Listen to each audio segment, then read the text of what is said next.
So the next section that I want to kind of go over and review in regard to characteristics and conventions of epics and themes is episodes 11 and 12. So in episode 11, Grendel emerges from the swampland and moves quickly into Heorot. And it says, or the narrator says, that he is bearing God's hatred.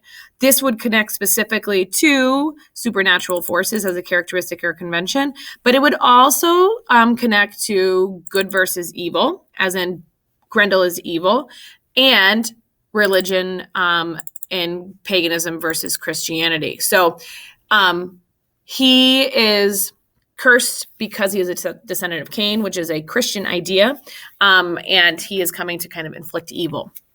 There is foreshadowing that in line 734 through 736, where it says, "But fate that night intended Grendel to gnaw the broken bones of his last human supper." So we as the reader know that he will die this night.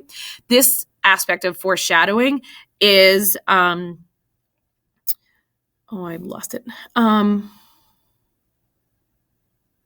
Oops, there it is. Sorry. A style of sustained elevation. So anytime that rhetorical devices or any kind of aspect of a literary device is present, it could fall under number 5, which is a style of sustained elevation. We have this really gruesome description of one Geat being eaten by Grendel. That could also be a style of sustained elevation, as it's a form of imagery.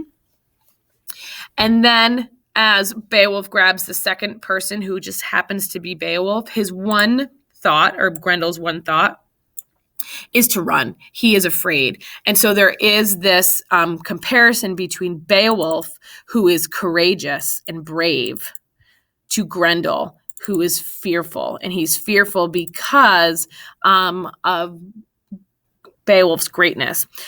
This idea, or this kind of comparison between courage and bravery and fear, as Beowulf is brave, Grendel is fearful, could parallel good versus evil, in that Beowulf is good, Grendel is evil.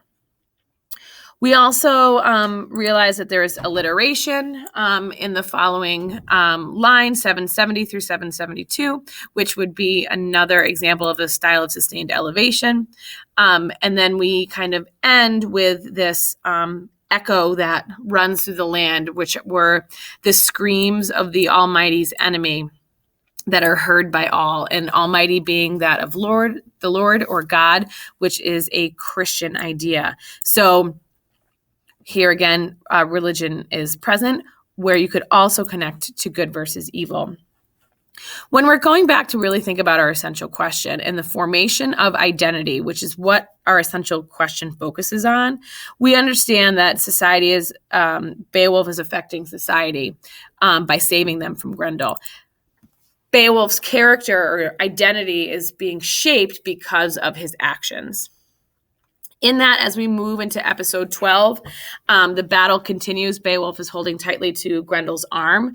This is another example because we move from the end of episode 11, where the sounds of the battle echo through the lands, to the battle continuing here. That would be an example of number 9 on the characteristics and conventions, which is the narrative opens in media res, or in the middle. So if you were just to open to episode 12, it starts right in the middle of the battle.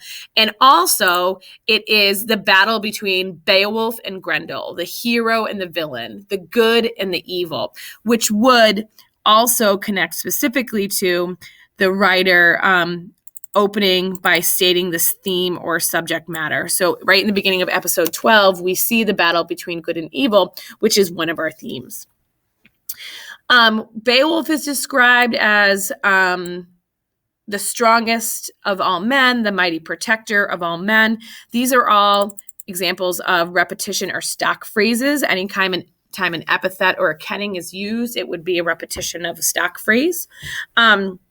We also have a direct comparison to Grendel's journey as a journey to hell, and Beowulf is kind of this symbol of God, which would be, again, a representation of religion and Christianity, but also examples of identity, as Grendel's identity is formed by his evil behavior and Beowulf's is formed by his good or his blessed behavior. With that as well, we see that the society is affecting Beowulf and that he is performing, or his identity is being shaped because he wants to be the one who is kind of providing the protection to the people.